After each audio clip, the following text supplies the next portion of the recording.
types of vectors. There are various types of vectors. We'll go one by one. First one is equal vectors. Now, when two vectors are said to be equal, that is, A and B vector are said to be equal, they will have equal magnitude and same direction. Both the vectors should have what? Equal magnitude, and they should have same direction. Then we call them as what? Equal vectors. Then parallel vectors. Two vectors are said to be parallel if they are in same direction, but the magnitudes need not to be what? Same. If both the vectors are in same direction, then we call them as what? Parallel vectors. Then anti-parallel vectors.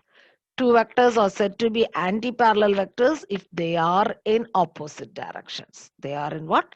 Opposite directions. The negative vectors. Two anti-parallel vectors are said to be negative vectors. That is, they should be in opposite direction, but they should have the same magnitude. But they should have what? Same magnitude. Okay, so we call them as what? Negative vectors. Then collinear vectors. So what is a collinear vector?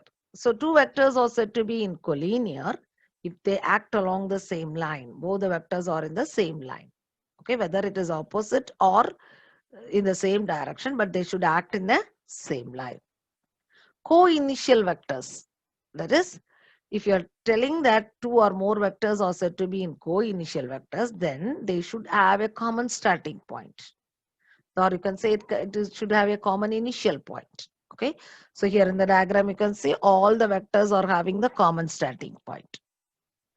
And then we call them as what? Co-initial vectors. Then co-terminus vectors.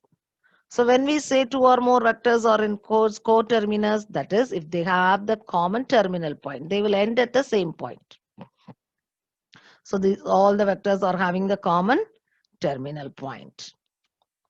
Then coplanar vectors.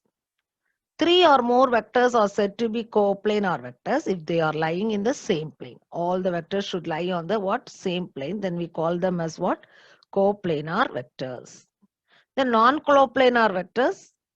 Three or more vectors are said to be non-coplanar vectors if they are distributed in space.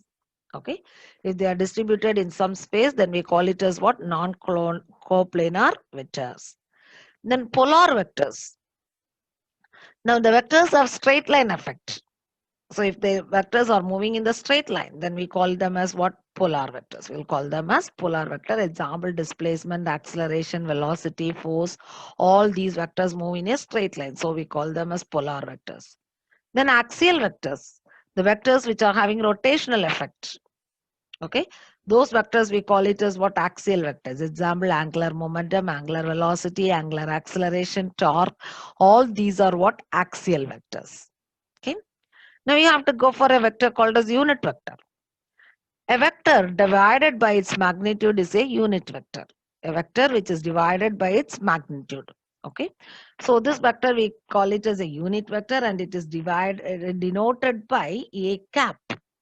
Above A you have to put a cap, or you are calling it as a hat. Okay. The value of this unit vector is equal to 1. Okay. So A cap is equal to A vector by A. Or you can write A vector is equal to A cap into A. So magnitude of vector into unit vector. Okay. So the unit vector specify only the direction of the vector quantity. There is no magnitude because the magnitude is equal to what? 1. So it gives you only the direction. Okay. So this is how we'll be explaining what? Unit vector. The next vector we call it as the orthogonal unit vectors. Okay. Now you take, let I, j and k are three unit vectors representing the x-axis, y-axis and z-axis respectively. We are taking the positive x-axis, positive y-axis and positive z-axis. Now these three unit vectors are directed perpendicular to each other. That is, the angle between them should be what? 90 degrees. Okay. Then we can say these three vectors are orthogonal vectors. Okay. So two vectors which are perpendicular to each other are called as what? Orthogonal vectors. That is, all all are what? Perpendicular to each other. I vector is perpendicular to j vector is perpendicular to k vector should be perpendicular to what? I vector. In that case, we call them as what? Orthogonal vectors.